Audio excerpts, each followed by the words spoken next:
This time around, we'll be talking about Dambe, where we hear it's a martial arts sport where competitors in a typical match aim to subdue each other into total submission, mostly within 3 rounds. Now, often results in serious bodily injury.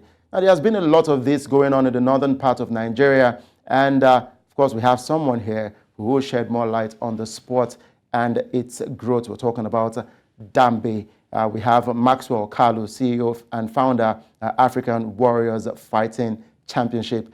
And he sure looks like a Dambe fighter. So the first question would be, please, should I be afraid of you already in the studio? No, I'm a lover, not a fighter. All right. Of course, before I get into the nitty-gritty of the sports now, have you ever been a fighter when it comes to Dambe? I competed in kickboxing growing up, actually, but not Dambe. I never got around to Dambe. So can you put us through on what this sport entails, Dambe? Yeah, so as you said, Dambe is traditional boxing native to northern Nigeria. So fighters fight with one hand wrapped in rope. That's historically known as the spear. And then the other hand is unwrapped. That's known as the shield. So ultimately, the goal is to deliver that knockout blow as we're seeing here. Fighters, the sport mimics spear and shield warfare. Fighters can also kick with both legs also. And fights are contested over 3 rounds, and a fighter can win by knockout. A knockout in Dambe is any part of your body touching the floor. So if you hit your opponent, his knee touches the ground, his back touches the ground, his hand touches the ground, that is ruled a finish in Dambe. And if not, fighters compete over 3 rounds. Now, from my research on Dambe, I hear that the fighters try to subdue the opponent, not just by knocking out, and also it gets to a point where they get to kill their opponents. But I'm sure killing doesn't mean they lose their lives. Yes, no, killing, so it just speaks to the history of Dambe. So if you're talking about MMA, for example, MMA was founded 30 years ago at the beginning of the 90s. Dambe is hundreds of years old. So the roots of Dambe come from, as I said, spear and shield warfare. So that's why your punching hand is called your spear, your blocking hand is called your shield. And then a knockdown or knockout traditionally was called a kill, because that would signify you've finished your opponent on the battlefield.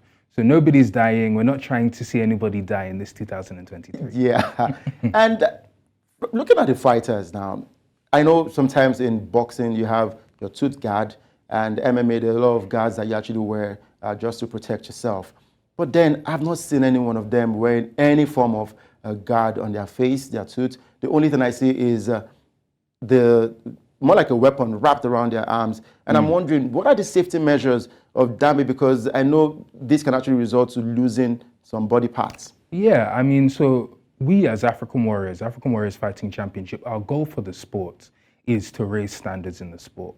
This is a sport that's a traditional sport that historically has been competed with, minimal standards in place, safety standards. So we've introduced standards where we have a medical team on ground. We're continuing to make developments to the glove that they use. So really it's the work we're doing in this sport is to raise these standards. And that's really going to be on show at our event coming up, 14th of October, at Heritage Africa Village Square in Abuja, where we're really going to see the best fighters come together for the King of Warriors Dambe Championship. So we're just really trying to raise the sport, the profile of the sport and everything around it. And health and safety is very important. And we're continuing to make advancements there. Now, for the sport, is it just majorly for the northern part of Nigeria, or do we see it across the world? Well, you'd be surprised. Dambe, I would say, and of course I'm biased, but I would say that Dambe is already one of Nigeria's best, if not best, sporting exports. And I say that because we have a global audience. We African Warriors. Nigeria is obviously our biggest market. But guess, who do you think after Nigeria would be the people most interested in this? Just Ghana? No, the US and Brazil. Oh, okay. So just saying that combat sports fans around the world have connected with this sport. They enjoy it because people see the most simple form of human interaction is combat. You understand what you're watching. So people have connected with this sport around the world. We've secured hundreds of millions of views on our content, which goes out across the world.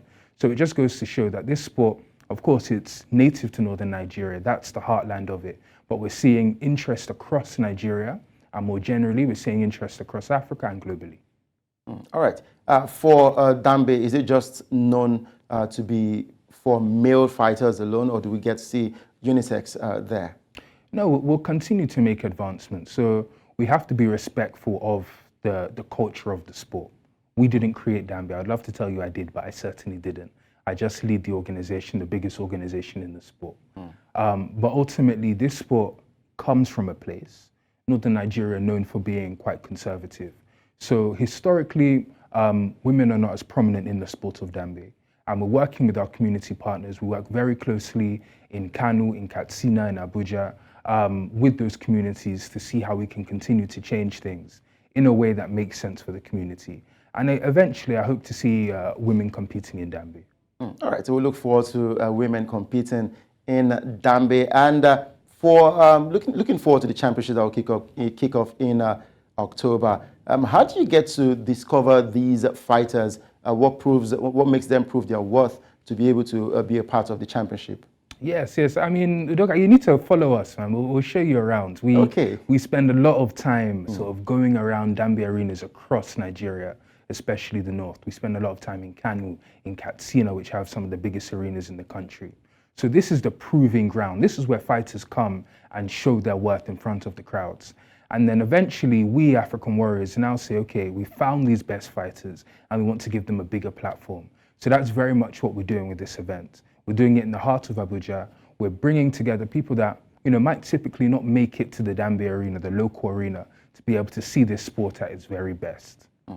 All right, we look forward to it in October. We will surely get to the very best of Dambe happening in the northern parts of Nigeria.